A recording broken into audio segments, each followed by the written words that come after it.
Welcome to the Dream Novel channel. Before starting to listen to the fun in this clip, don't forget to like and comment, so that the admin will have the encouragement to continue making clips. Let's go listen. Channel Dream Novel.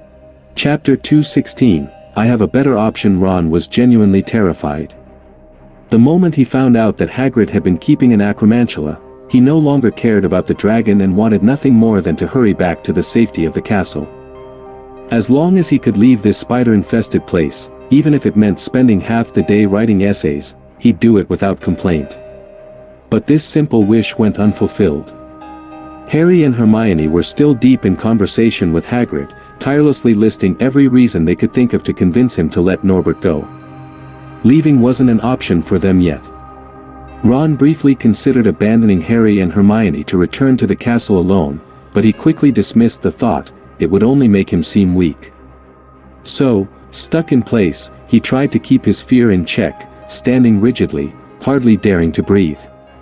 The Forbidden Forest is too small, Hagrid, Hermione continued, attempting to reason with him. It might be enough to hide Fluffy, but there's no way it could keep a dragon hidden. Don't forget that Norbert can fly.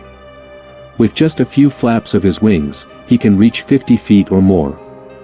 The trees won't keep him grounded.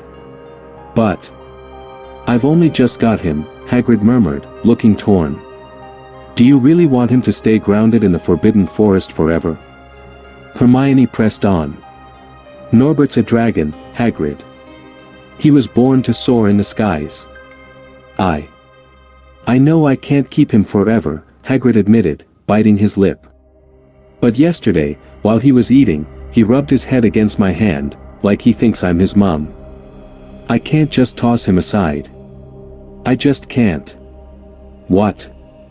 Kyle raised his eyebrows, glancing down at Norbert, who was now lying sprawled across his arm, pretending to be lifeless. Since when did I become a parent? He wondered. And where did Hagrid get the idea that dragons recognize their parents by rubbing against their hands? Kyle had never heard of anything like that. Charlie! Harry's sudden shout broke the silence, drawing everyone's attention. Ron, your brother Charlie studies dragons in Romania, Harry said excitedly. We could send Norbert to him. Ron didn't say anything, only gave a stiff nod. That's a great idea. Hermione chimed in, her eyes lighting up. What do you think, Hagrid? I'm sure Charlie would take wonderful care of him. Hagrid fell silent, clearly torn. After a moment, he said he'd think about it but didn't immediately agree. Despite Harry and Hermione's continued urging, he remained undecided. It wasn't until they'd left that Hagrid sank into a chair, clutching his hair as he muttered, Kyle, do you think I should have agreed to send Norbert to Romania? Maybe that's really the best thing for him. To be honest, it's not necessary, Kyle replied, after making sure Harry, Hermione, and Ron were out of earshot. Charlie's trustworthy, but I've got a better solution. Kyle ended up staying in Hagrid's hut well into the afternoon. The following day, when Harry and Hermione returned to urge Hagrid to send Norbert to Charlie, they received unexpected news. You mean, you've already found a solution? Harry asked, sounding astonished. Yes, Hagrid replied, looking far more relaxed as he prepared a large fish for Norbert. You were right, keeping a dragon here isn't feasible, so he'll be leaving once he's a bit bigger. Harry felt an immense relief at Hagrid's words. Though he didn't know exactly where Norbert would be going, it was enough to know he wouldn't be staying at Hogwarts. By the way, where's Ron? Hagrid asked, looking up. Why didn't he come along? Oh, he had other things to do today, Harry said vaguely. The truth was, the moment Ron learned they'd be returning to Hagrid's hut that day, he'd left the common room and hadn't returned since. Harry hadn't been able to find him anywhere. Hermione, don't you think this is a bit strange? On the way back to the castle, Harry glanced over his shoulder in the direction of Hagrid's hut. It's only been a day, why would Hagrid suddenly agree to let Norbert go? Do you think something happened that we don't know about? There's nothing strange about it, Hermione replied, though she looked slightly impatient. Maybe Hagrid's just come to his senses and realized there's no way he could keep a dragon at Hogwarts. She quickened her pace, her tone growing brisk. Besides, we have more important things to focus on right now. Harry raised an eyebrow. More important things? The final exams, Harry. Hermione said, sounding exasperated. They're coming up fast, and we need to catch up on our studies. We've lost so much time. Exams? They're ages away, Harry replied, shrugging off her concern. 20 days. Hermione retorted, her eyes widening. Or did you forget that exam week starts next month? Do you still think it's early? 20 days. Harry stopped, staring at her in shock. The last time exams had come up, he could have sworn they were still 10 weeks away. But somehow, 20 days were all that remained. Only a few days had passed, or so he thought. Had someone stolen his time? Worse, Harry realized he could hardly remember anything from class lately. His mind felt like a blank slate. When they returned to the castle and shared the news with Ron, who was waiting by the entrance to the Great Hall, he wore the same bewildered expression. In the blink of an eye, exams were no longer some distant worry. For the next while, Harry and Ron didn't have a moment to think about Hagrid or Norbert. Each night, after tackling the mountain of homework their teachers assigned, they slogged through Hermione's relentless revision schedule, which drove them nearly to exhaustion. This is awful. Ron groaned one day in the library, staring at the towering stack of books before him. I'm so overwhelmed, I'm dreaming about self-stirring cauldrons. Did you manage to figure out who invented them in your dream?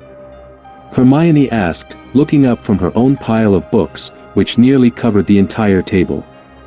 All I remember is a line of cauldrons whacking me over the head, Ron said miserably. But honestly, Hermione, why are you still studying? You already know everything. Have those cauldrons knocked your brain loose? Hermione shot back, clearly anxious. Just knowing things isn't enough to get an O, outstanding, on the final exams. What if the questions are tricky? I can't bear the thought of only getting an E, exceeds expectations. Harry and Ron exchanged looks. Truthfully, they'd be thrilled if they managed an E, but you're already the best in our year, Ron muttered. In class, you're always the first one done with whatever the professor asks. That's hardly impressive, Hermione said, shaking her head. Plenty of people can do that, like Kyle in second year. And I hear he got a perfect score last year. Channel Dream Novel. Chapter 217, Kyle misses the match. Ron was well aware of Kyle's impressive academic record, and it made a strong impression on him. In fact, it had caused quite a stir in the Weasley household. Fred and George had endured more than a few scoldings over the holidays, and now they'd take off the moment anyone mentioned the word results. Even Percy had stayed home more often, heading straight to his room to study after meals. For once, there had been no pranks to dodge and no endless bragging from Percy to endure. But, Hermione. Ron thought aloud, I remember Kyle losing a point once, so technically he didn't get a perfect score. What difference does that make? Hermione huffed. I asked Professor McGonagall, and the only reason Kyle lost that point was because he listed 13 uses for dragon blood instead of 12. Wait, there are 12 uses for dragon blood? Ron blurted out. I always thought it was 13. Looks like Kyle and I have something in common, then. You think you can just guess your way through an exam? Hermione shot him a pointed look. Kyle wrote down all 12 official uses for dragon blood and then added an extra one at the end. I'm sure he did it on purpose. But why would he do that? Harry asked, frowning. Wouldn't he want a perfect score? Hermione shook her head. Even Professor McGonagall didn't understand it. But seriously, he suggested dragon blood could be used as food. He must have done it as a joke. He's even worse than you, Hermione, Ron muttered. Hermione looked flustered, rubbing her hair in frustration. Haven't you noticed? He hardly ever shows up in the Great Hall for meals anymore. And neither does Cedric Diggory, who came in first in third year. I'll bet they're both cramming for exams right now.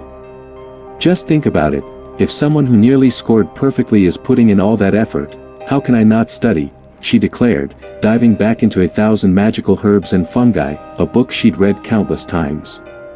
Despite her skill and knowledge, Hermione couldn't help but compare herself to Kyle. She knew she couldn't match him in everything.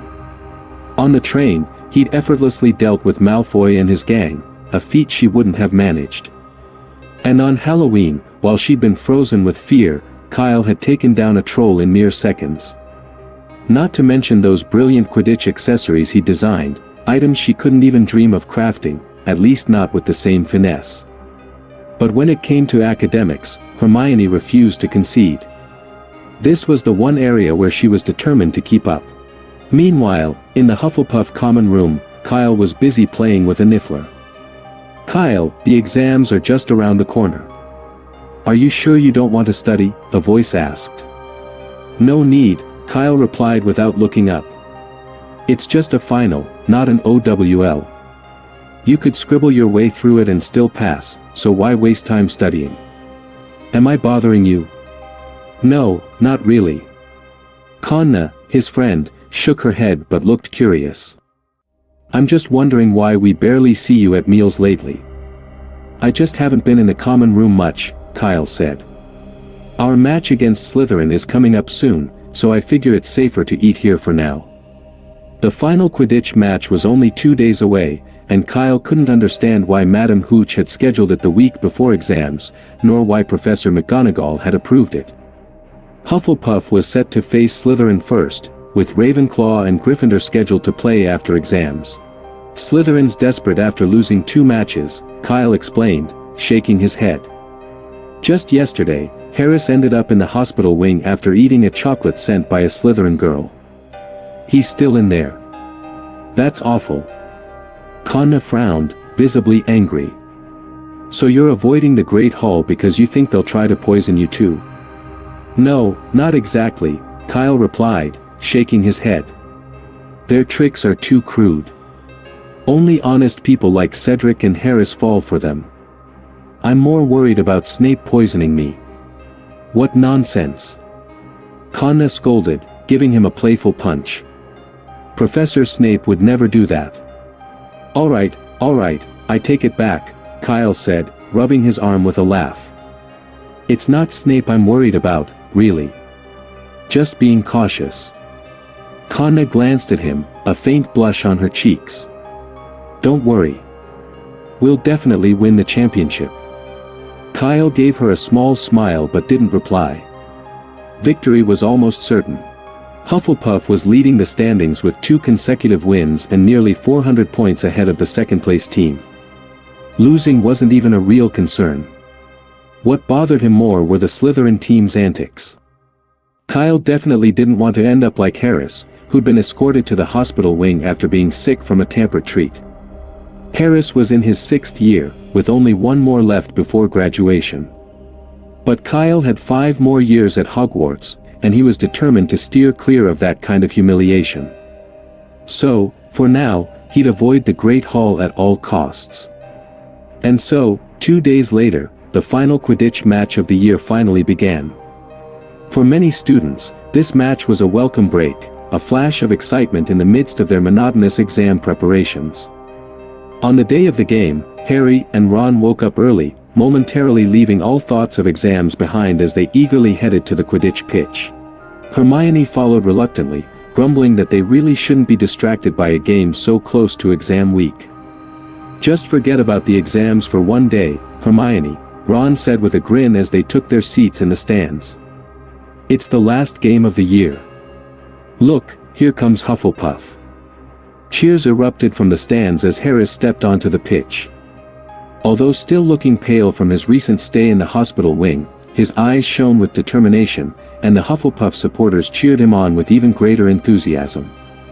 Harry watched the Hufflepuff players with mixed emotions. As much as he wanted to see Slytherin lose, Hufflepuff was already 390 points ahead of Gryffindor, and winning this match would only widen that gap, potentially pushing them past the 400-point mark. Could Gryffindor even catch up at this point? With his two options being his old rivals or the dominant Hufflepuff team, Harry found himself torn on whom to support. Wait! Hermione suddenly exclaimed. Kyle isn't playing. Startled, Harry looked closer at the Hufflepuff lineup. Sure enough, Kyle was missing, and a substitute chaser had taken his place. He must be busy studying for the exams. Hermione muttered, shaking her head in annoyance. I really shouldn't have come. Channel Dream Novel. Chapter 218, Where's My Dragon? In truth, Hermione didn't really know Kyle that well.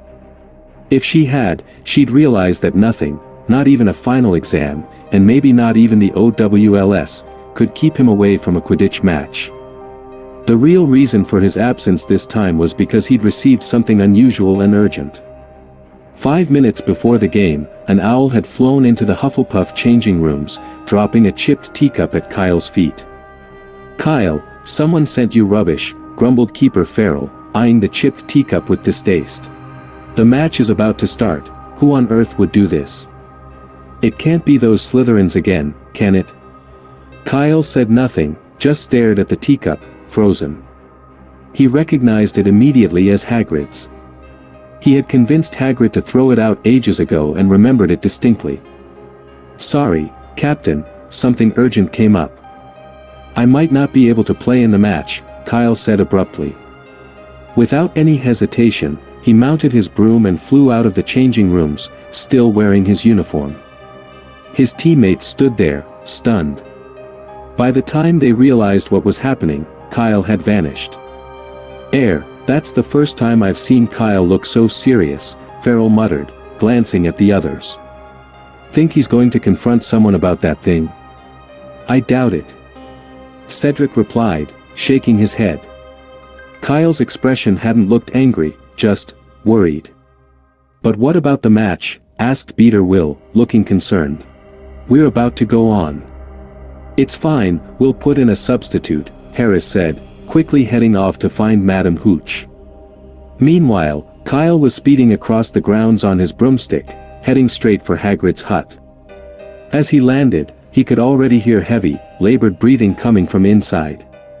He rushed in to find Hagrid struggling to hold down Norbert, desperately trying to keep the dragon's mouth and wings under control. Norbert had grown to nearly the size of a three-headed dog, and his strength was immense. Even Hagrid was visibly strained, his arms bulging with effort and his face flushed from exertion. Kyle hurried over, speaking to Norbert in soothing tones and feeding him all the dried fish he had. After some coaxing, Norbert finally stopped thrashing, pacified for the moment. Thank Merlin you're here. Hagrid panted, sinking to the floor to catch his breath. What were you thinking? Kyle frowned. If I'd gotten here a little later, Norbert would have torn this place apart. It's my fault. Hagrid mumbled, looking down. Norbert's been getting real feisty lately, and today he just wouldn't stay inside. I tried to keep him in, but he got mad. After a few minutes of conversation, Kyle understood the situation. In short, Norbert was no longer the obedient hatchling he'd been in the beginning.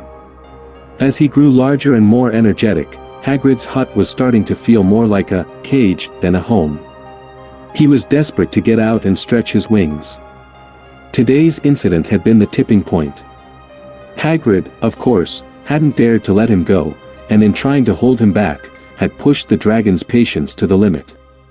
Kyle sighed, realizing that anyone would feel frustrated if confined in such a cramped space, especially a young, spirited dragon.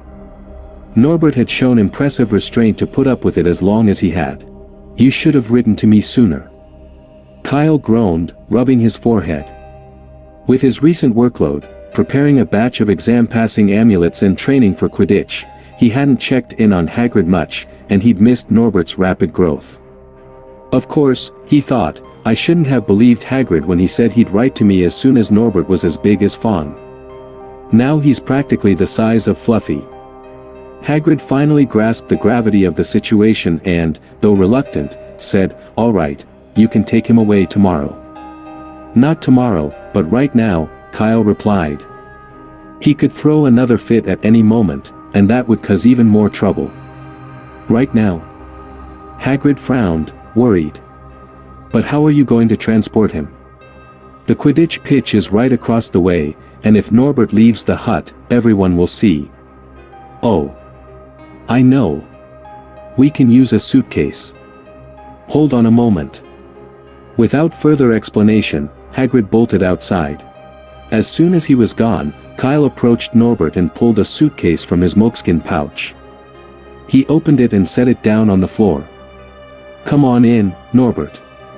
It's a bit basic, but it's a lot better than this cramped hut. Norbert rotated his wings a little uncertainly, but trusting Kyle, he cautiously put his head inside the suitcase. The next moment, Norbert found himself in an expansive, open space. Kyle had been working on this enchanted suitcase for a while now, enhancing its internal space with an increasingly powerful undetectable extension charm. By now, it could hold nearly the size of 2 full Hogwarts campuses, minus the Forbidden Forest, of course. Though it wasn't his ultimate goal, it was spacious enough to comfortably accommodate a young dragon. Kyle gave Norbert a few final instructions, reminding him not to bully the resident troll or damage the plants. With a casual snort, Norbert puffed out a small jet of flame in acknowledgement before soaring off within his new surroundings. By the time Kyle climbed back out of the suitcase, Hagrid had returned, lugging a large wooden suitcase with Fong trailing behind, whining over his favorite stuffed animal, which Hagrid had borrowed for the move. Kyle, take a look at this suitcase. I'm sure it'll fit Norbert just fine. Wait, where is he? Hagrid looked around, confused. Norbert, who had been resting in the corner just moments ago, was nowhere in sight. He didn't fly out, did he? Hagrid's face turned pale, and he dropped the wooden suitcase to the ground in shock. His worst fears seemed to be coming true. Norbert had escaped. He imagined the pandemonium that would break loose if a young fire-breathing dragon suddenly appeared over the Forbidden Forest. With all the professors and students watching the Quidditch match, it would be impossible to keep it a secret. Hagrid, Norbert didn't run off, Kyle said calmly, closing his own suitcase and slipping it back into his moleskin pouch. You were just outside, right? Did you see him leave? Hagrid shook his head, his pulse calming slightly. He hadn't seen Norbert leave the hut. Relax, I've already taken care of him. He's somewhere safe, Kyle assured him. Safe? Hagrid's eyes widened. But, how did you manage that? Kyle simply chuckled. Just a little insignificant trick. He gave Hagrid a reassuring pat. The crisis is over, so I'd better hurry back to the match. Want to come along? Channel Dream Novel. Chapter 219, Final Exams. When Hagrid noticed Kyle in his Quidditch uniform, he suddenly remembered that today was the match between Hufflepuff and Slytherin. But the game had started a long time ago. Since Kyle was one of the team's chasers, this meant... I'm sorry, Kyle, Hagrid said apologetically. It's my fault you missed the match. It's all right. Kyle waved his hand dismissively. As long as Norbert stays hidden, we're already more than 300 points ahead of second place. Winning or losing today doesn't really matter, so I'll just treat it like a day off. The two made their way toward the Quidditch pitch, Hagrid following behind Kyle. Due to some inexplicable stroke of fate, something that even magic couldn't account for, by the time they arrived, the match had just ended. Kyle looked up at the scoreboard. 170:70, Hufflepuff had won. Though the absence of Kyle weakened their offense, and Harris struggled to keep up against Slytherin, they still had Cedric. As Kyle walked through the tunnel onto the field, he saw Cedric standing tall, arms raised high, his fingers clutching the snitch, which gleamed golden in the sunlight. A roar of cheers erupted from the stands, celebrating Hufflepuff's early season victory. 560 points, a mountain of a lead over Gryffindor and Ravenclaw. Almost impossible to overcome. Unless they cheated. Hagrid joined the crowd, cheering heartily. It felt great to see Hufflepuff victorious. Kyle headed alone to the changing rooms. He was already bracing himself to explain his absence, but no one even questioned him. His teammates simply greeted him with a few friendly shoulder taps, treating him as if he'd been there the whole time. "Don't worry about it," Harris leaned over and whispered, "we know you've got more important things going on." Then he chuckled. "Cheer up, we won."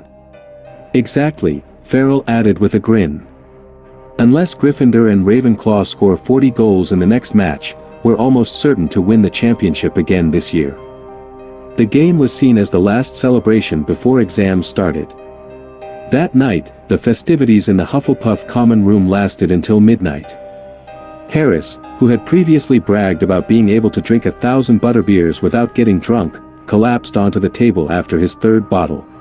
Several senior Quidditch players quietly got up and, with practiced ease, carried him back to the dormitory. Kyle watched, baffled. What happened to him? "Oh, he's drunk," Farrell said calmly.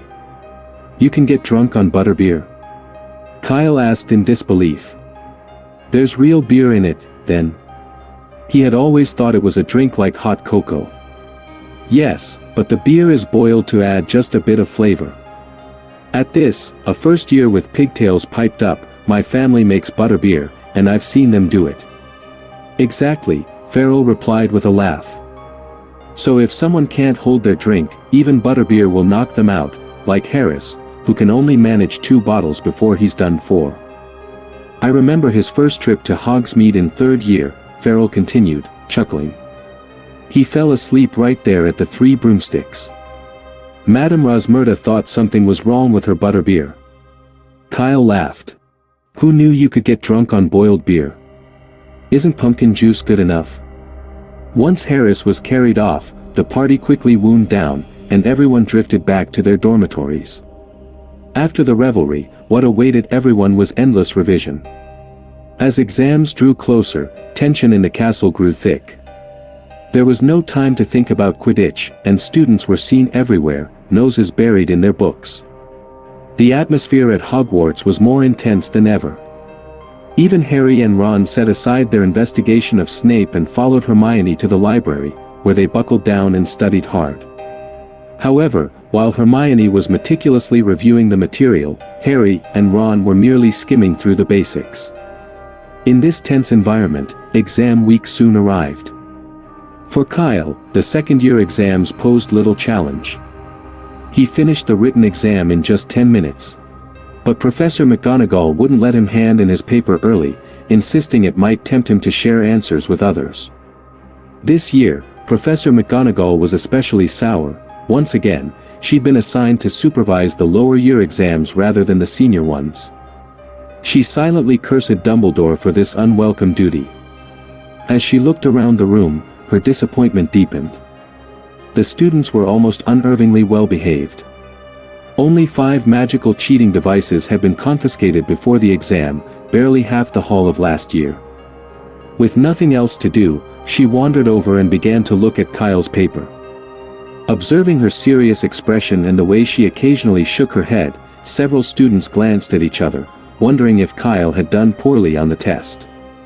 The classroom buzzed with mixed reactions. Some students looked anxious, others disappointed, and a few seemed quietly thrilled. Kyle, for his part, was completely unfazed, mostly because he couldn't see Professor McGonagall's expression from where he was sitting.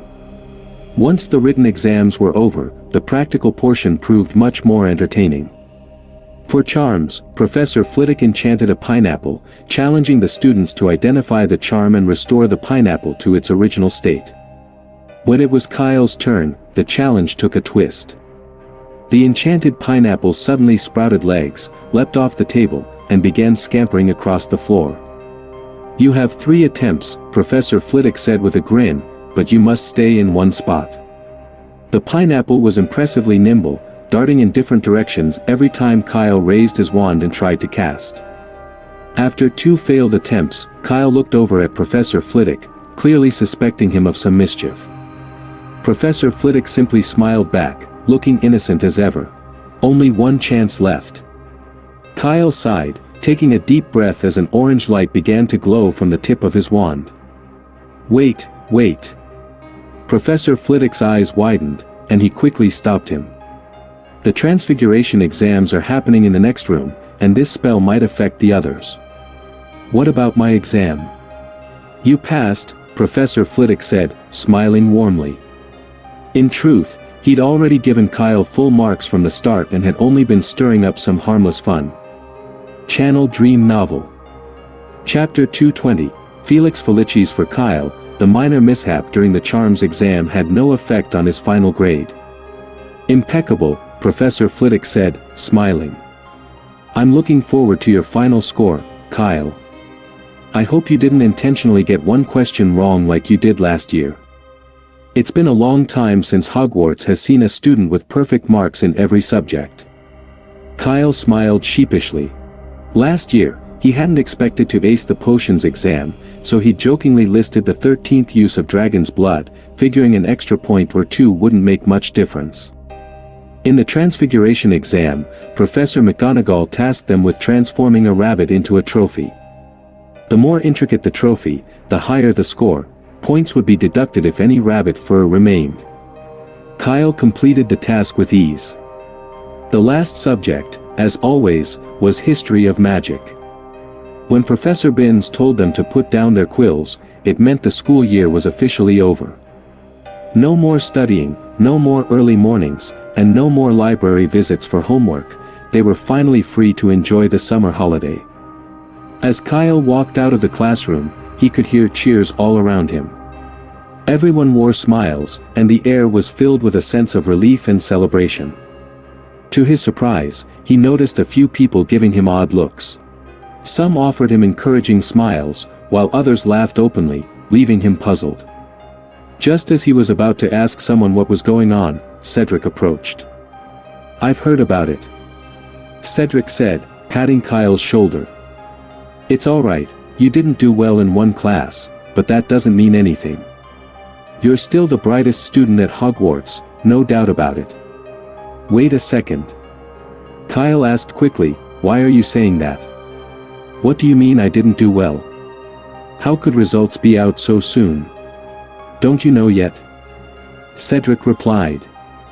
Someone saw Professor McGonagall shaking her head while looking at your test paper. Rumor has it she was disappointed because you didn't do well. Kyle froze, taken aback. He hadn't heard anything about this. No wonder Cedric had been so quick to reassure him. Now he understood. But after thinking it over, Kyle shrugged it off. He was sure he'd gotten the answers right. As for why Professor McGonagall had been shaking her head, well, who could understand the mind of an older cat-loving professor? Kyle, we were looking for you, Fred and George appeared, approaching with identical grins. Whether by coincidence or prior arrangement, they both began the same way Cedric had. We've heard about it. Stop. Kyle interrupted quickly. I did well on the exam, so I don't need any S. Empathy. Oh, so you want us to praise you? Fred said, raising an eyebrow. Let me channel what Mum usually says about Percy. George rubbed his chin, adopting an exaggerated tone. Look, all O's. I knew you could do it. We're so proud of you, Kyle. Is that good enough? Fred laughed. But shouldn't grades be something we think about in a week? Seems a bit early to brag. So, you're not here to comfort me? Kyle asked, a little thrown off. Are you kidding? Fred gave him a wry look. If we need to comfort you over grades, what should we do for ourselves? Go back to the dorms and have a good cry. We actually came to see if you'd like to join us in the Forbidden Forest, George said. We heard there are some cat-like creatures in there. Maybe we could catch one to give to Ginny as a welcome gift, Fred added. She's always wanted a measle. Kyle thought about it and then shook his head. I've got something else to take care of. But, by the way, could I borrow your Marauder's map?